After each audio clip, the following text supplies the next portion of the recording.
Police, BGB, RAB সহ অন্যান্য সকল গোয়েন্দা বাহিনীকে এই ঘটনার পিছনে কারা আছে তা উদ্ঘাটনের জন্য নিয়োগ করেছে, আপনারা সবাই জানেন।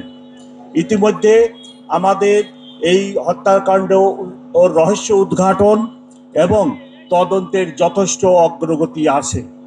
তদন্তের স্বার্থে আমি তদন্তের সব বিষয়াদি এখানে বলাটা ঠিক হবে না, তাহলে আমাদের প্রতিপক্ষ আমাদের রহস্যগুলো জেনে যাবে। তাই যতটুকু সম্ভব তদন্তের যে অংশটুকু বলা যায় আমি সেগুলো আপনাদের কাছে এখন বলছি।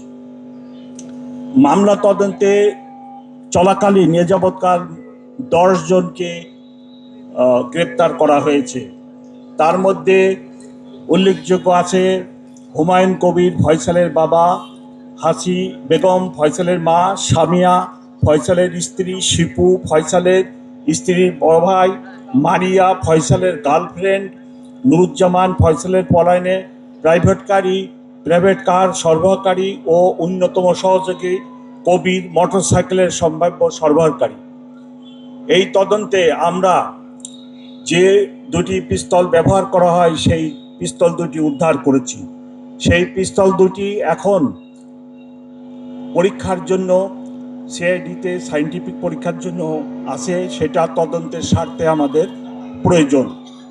যে মোটরসাইকেলটি ব্যবহার করা হয়েছে সেই সাইকেলটি ডিবি পুলিশ উদ্ধার করেছে। এছাড়া এই হত্যাকাণ্ডের পিছনে অনেক টাকা ব্যয় করা হয়। সব মশার বিরুদ্ধে সুরক্ষা দিতে এলো বসুন্ধরা এক্সট্রিম অ্যারোসল, মশার বিরুদ্ধে এক্সট্রিম সুরক্ষা। এবং 218 কোটির সই করা চেকও আমরা উদ্ধার করেছি। এটি একটি রহস্যজনক হত্যাকাণ্ড এবং এর পিছনে অনেকের জড়িত থাকার কথা। আমরা 10 জনকে অ্যারেস্ট করেছি এবং আমি এখানে বলতে পারতেছি না, তবে এর পিছনে কারা আছে সেগুলোও উদ্ঘাটনের জন্য আমরা জোর প্রচেষ্টা চালাচ্ছি এবং অনেক ক্ষেত্রে আমাদের যথেষ্ট অগ্রগতি আছে।